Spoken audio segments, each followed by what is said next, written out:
l'ISEP de Matam, c'est dans le cadre du maillage territorial en installation de ce qu'on appelle les instituts supérieurs. On a démarré les enseignements apprentissages, on a sorti 3 promos. La première promo de l'ISEP de Matam était constituée de 32 apprenants, dont 28 ont été certifiés en 2021. La deuxième promo, on a certifié 57 apprenants. En janvier, cette année, on a certifié 97 apprenants dans nos 8 métiers qui sont dans les différents domaines. Juste rappeler qu'il y a un package de plus de 24 métiers déjà ficelés dans les différents domaines qui n'attendent qu'à être démarrés par rapport aux besoins socio-économiques. Pour revenir maintenant à l'objet de la visite, dans le modèle des ISEP, qui est une réponse à ce qui se passait dans les universités quand on les mettait en place, c'était de chercher à mettre en adéquation la formation et l'emploi. Et l'implantation dans les régions vous répond tout simplement à avoir des leviers pour accompagner le développement socio-économique des terroirs. Donc il faut qu'on aille vers les expressions de besoins pour former dans les domaines dans lesquels les populations ont un besoin pour accompagner le développement. Donc il y a ce qu'on appelle l'écosystème interne des ISEP qui est dans le modèle qu'on doit créer à l'intérieur des centres d'application de prestations de services, des centres d'innovation, d'application et de transfert de technologies. Et dans les différents domaines, il y a des activités pour le domaine de l'agroalimentaire, de faire des analyses, etc., qui reviennent dans cet écosystème interne. Mais le modèle est surtout basé sur la relation que nous avons avec l'écosystème externe, parce que l'approche, c'est l'approche par les compétences. Donc, dans la formation, l'offre de formation, la partie des professionnels, c'est depuis le début, en amont, dans l'élaboration des curricula, pendant la formation, parce que ce sont eux qui nous donnent qui servent de réceptacle pour la formation de nos apprenants, à la sortie, parce que nous avons aussi la mission d'accompagner nos diplômés à l'insertion. Parce que l'objectif, c'est de former pour insérer. C'est juste pour montrer l'importance de ce que vous êtes en train de faire et que ça recoupe les missions de votre établissement. Vous avez besoin d'être accompagné dans l'expérience et l'expertise dans les domaines desquels nous formons. Mais nous aussi, on a besoin de cet écosystème externe pour pouvoir former bien en répondant aux besoins des populations et de mettre à disposition des ressources humaines de qualité. Les de Matam aussi, en plus, comme mission principale de former des bacheliers, on a aussi comme mission d'accompagner différents acteurs sociaux, économiques et professionnels de la région. Aussi, donc les perspectives de partenariat vont permettre à nos apprenants d'avoir des terrains d'application qui constituent un aspect très important dans la formation. Mais aussi, ça permettra aussi à l'ISEP de Matam de dérouler autre mission, c'est de fait d'accompagner les différents acteurs de la région. Je pense que nous tous, on a visité, on a été aussi émerveillés. Tout ce qui est en train d'être fait au niveau de la ferme. Donc, en fait, on va dire que c'est une ferme intégrée. Donc, il y a la production, il y a l'aviculture, il y a l'aquaculture, le plus précisément la pisciculture.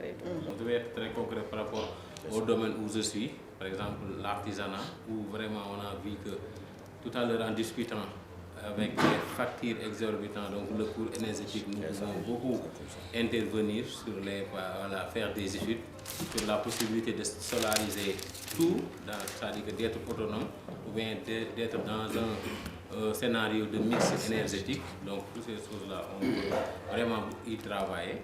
Également sur l'irrigation, où on a un métier qui s'adonne donc l'irrigation et le volet sanitaire. Également, on peut appuyer sur les études qu'on pourra faire sur les pivots, l'optimisation, et s'il y a également d'autres possibilités, parce que je vois qu'il y en a qui arrosent les arbustes qu'on a là-bas, tout ça. Donc ça va vraiment. Et également sur les chambres froides, là je vous disais, donc c'est un des domaines sur lesquels on intervient.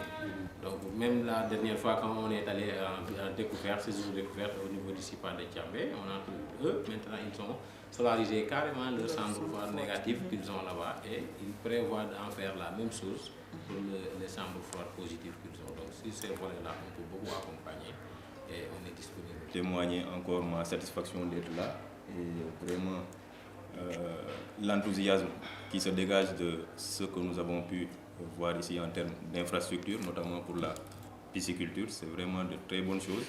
Et je dis que quand on parle de pisciculture, Matam est vraiment une zone importante à développer en termes de pisciculture. Je le dis pour deux raisons.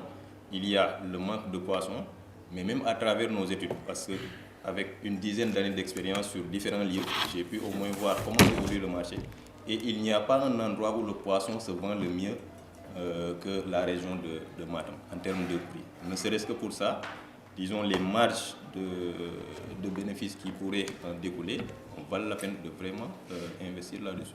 Et l'ISEP de Matam est là en termes de formation, parce que nous avons des diplômés sortants, certains même sont issus de la région en tant que telle, mais avec la proximité de l'ISEP, il y a possibilité de faire une collaboration technique permanente qui pourrait faire en sorte que la production non seulement augmente en termes de quantité, mais également en termes de qualité. Par rapport à la convention de partenariat, il y a beaucoup de choses qui peuvent se faire. Omar l'a rappelé tout à l'heure par rapport à la chaîne de valeur. Et aujourd'hui, au Sénégal, c'est de ça que nous avons besoin. Il y a énormément de pertes au niveau des opérations post-récolte. Et ça va dans ce cadre-là. Donc, je pense aujourd'hui, il y a la chaîne de valeur de la production qui est là. Donc, il y a énormément de choses à faire ensemble. Et dans ce cadre-là, je pense que nous sommes prêts à accompagner Innofellow, même après les opérations de récolte, le conditionnement de la production, l'écoulement de la production. Et il y a aussi les opérations post-récolte. Il y a la transformation qui est là, l'agroalimentaire. Aujourd'hui, sur beaucoup de spéculations, le Sénégal est indépendant, a atteint son autosuffisance. Mais on pêche sur les opérations post-récolte. Nous voici réunis à cette rencontre entre l'ISEP de Matam et la ferme Innofellow qui ont décidé de joindre leurs forces pour contribuer au renforcement du développement économique de la région de Matam en particulier et du Sénégal en général. Donc, cette première rencontre consiste, il faut quand même le rappeler, en une prise de contact entre les décideurs des deux entités qui très certainement mettront les moyens nécessaires pour mutualiser les ressources afin de venir en appui à leurs cibles respectives. Voilà. Donc maintenant, la première phase du process, on y est là actuellement, c'est la visite des locaux de la ferme Innofellow pour donner un aperçu plus clair à Madame la directrice des ISEP de Matam de ce qui existe ici comme activité, afin de faire le rapprochement avec les missions qui sont assignées à l'ISEP. Voir avec vous, peut-être sur le volet innovation et autres, qu'est-ce qu'on pourra faire dans la région. L'idéal pour nous, c'est vraiment d'aller sur toute la chaîne de valeur et de diversifier les activités. On a démarré avec la pisciculture, l'aviculture, l'embouche un peu.